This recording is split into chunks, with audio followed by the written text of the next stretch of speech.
A lot of new Amazon sellers make PPC harder than it needs to be. They start with too many campaigns, long keyword lists, or simply a one messy campaign where all of the data, all of the match types, everything is just mixed together. For your first setup, you need 3 simple sponsored product campaigns: automatic targeting, manual keyword targeting, and manual product targeting. Hi, my name is Kleidas from AMZBs. We are a full-service Amazon account management agency, and for more than 8 years, we've worked inside seller accounts, building the systems behind real growth. I'm also part of the Amazon Ads Educator Program, and Amazon Ads is the sponsor of this video today. In this video, I'll show you how each sponsored products campaign type works and how to set them up inside the campaign manager. For the strategic aspects of Amazon advertising, be on the lookout for more videos in the near future. Before we create the first campaign, check one thing. Is the product ready for paid traffic? Make sure the product is active,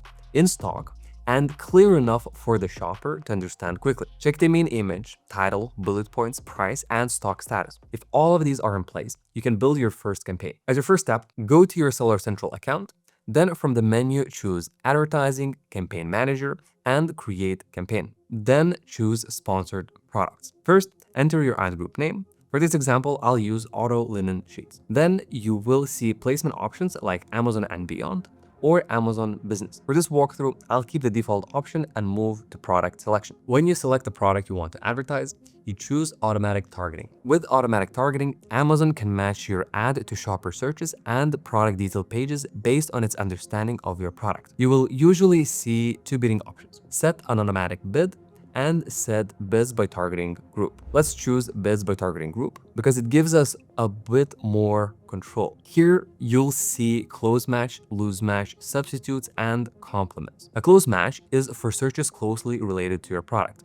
Loose match is for broader targeting for searches loosely related to your product. Substitutes are similar products that shoppers may compare with yours, and complements are products that may be used together with yours. For example, if your product is linen bed sheets, a close match may include searches like linen bed sheets or queen linen sheets. A loose match may go broader, for example, bed sheets or natural bedding. Substitutes may place your ad near similar products like cotton or bamboo sheets, while complements may place it near duvet covers or pillowcases. Now, review the suggested bids and adjust them based on your budget and aggressiveness level. The next important part in creating your auto campaign is choosing a bidding strategy. For a beginner setup and majority of your advertising campaigns, I will usually keep it more conservative and choose dynamic bids down only. This allows Amazon to lower your bid when the ad is less likely to convert, but it will not raise the bid above of what you set. You can also allow Amazon to increase your bids depending on the place you want your ad to show more often. Top of search placements, which is the very top of the first page of the search results, rest of search, or product detail pages. For this walkthrough, I leave them all at 0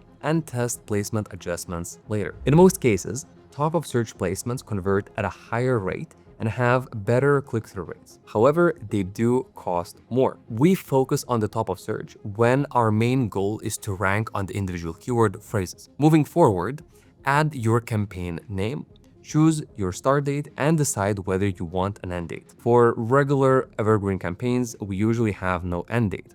However, if you're launching specific campaigns for Easter, Christmas, Father's Day, Valentine's Day, or any seasonal shopping, you may want to have an end date just to pause that campaign automatically. You may also see an option to expand the campaign to additional countries. For this example, we will skip it and keep the campaign focused on one marketplace, which is something we usually recommend. Then choose a daily budget you're comfortable testing with and click Launch Campaign. When optimizing your daily budgets, we usually recommend to make sure you have at least 20 to 30% of your daily budget allowance remaining at the end of each day. You never want to run out of your budget in the evenings when the conversion rates are the highest. Finally, you may see automated tasks using rules, which is currently in beta. This feature automatically increases bids on high traffic days like Prime Day. In this case, we skip it as it is optional and not necessarily useful for this tutorial and for the majority of your campaigns. At AMZBs, we prefer creating 4 automatic targeting campaigns for each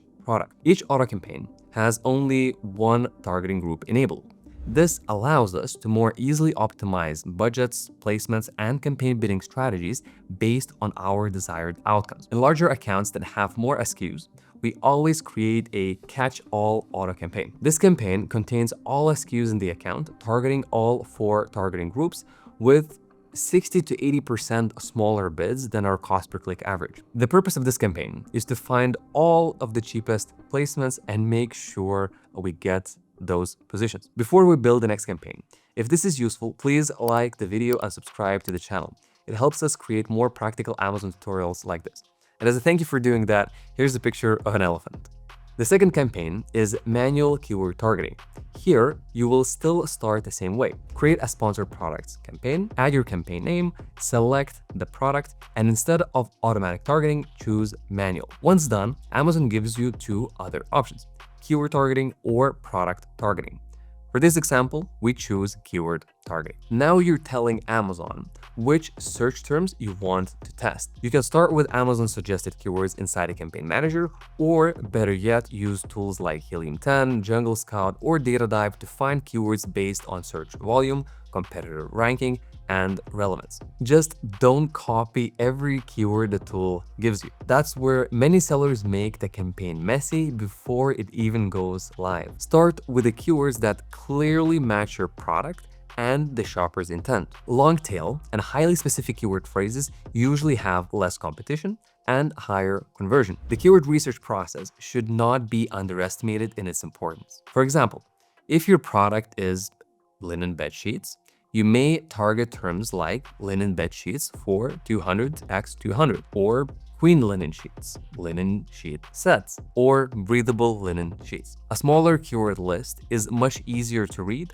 when the data starts coming in. Inside the campaign manager, you will also see 3 keyword match types: broad, phrase, and exact. We will cover the match types, ad group structure, and negative targeting in a separate video because there's a lot more to explain here. So for now, think about match types this way. Broad gives Amazon more flexibility, phrase keeps the keyword phrase together, and exact targets the search terms more directly, including plurals and sometimes misspellings. If you want more control, phrase and exact match are usually easier to understand when you review the data later. If you use broad match or broad match modifiers, watch the search term data carefully because it can bring in traffic from very loosely related phrases or incredibly competitive and expensive keywords. Make sure you include only the same match type in one ad group. At AMZBs, we prefer to separate match types on a campaign level as we do with automatic campaigns targeting groups. Now, add your keywords, review the suggested bids, and adjust them based on your budget and aggressiveness level you want to target. Then set the campaign name, select the start and end date of your campaign, set your daily budget, and click Launch Campaign. And now your manual keyword targeting campaign is done and active. So let's create the third campaign, manual product targeting. This one works a little differently. Instead of choosing search terms, you choose where your ad may appear: on product detail pages or across product categories. So now go back to Campaign Manager, click Create Campaign, choose Sponsored Product, and choose the campaign name. Then select the same product, choose Manual Targeting, and then Product Targeting. Here, Amazon gives you 2 main options: category targeting or individual products. Category targeting can be useful, but for a beginner setup, it can also become too broad if you don't refine it properly. So for this walkthrough, I will really recommend choosing the individual products because it simply gives you more control where your ads appear. The goal is to choose products where your offer makes sense next to what the shopper is already viewing. For example, if you sell linen bed sheets, you may target similar products like cotton sheet sets, bamboo sheets, or other linen sheet sets in the same size range. If the price point, use case, or audience is too different, the traffic may convert less. So when you select the products you want to target, the rest of the settings are the same as in other campaigns we went through. Once the 3 campaigns are live, give them enough time to collect some data. Amazon Ads often recommends reviewing campaign performance after at least 2 weeks. We usually review the initial data after 3 to 4 days, then start checking the basic metrics like ad spend, clicks, orders, cost per click, and advertising cost of sales. You also want to look at the search term data. That's where you can see which actual shopper searches triggered your ads. Some terms will be useful, while others may bring clicks without sales or turn out to be wrong for your product. In that case, you can add them as negative keywords. We will also have a separate video about the search term reports and negative targeting, because that's where a lot of wasted PPC budget can be cleaned up. Now you have a simple starting PPC structure: one campaign for discovery, one for keyword control, and one for product page visibility. The next step is to read the data and decide what to adjust, because PPC can get expensive quickly if you don't review what's happening after launch. In most cases, the actual AMS advertising campaign structure is far more complex and has at least a dozen campaigns. In majority of the products that we manage at the MCBs, we sometimes have hundreds, if not thousands, of different campaigns with various advertising structures.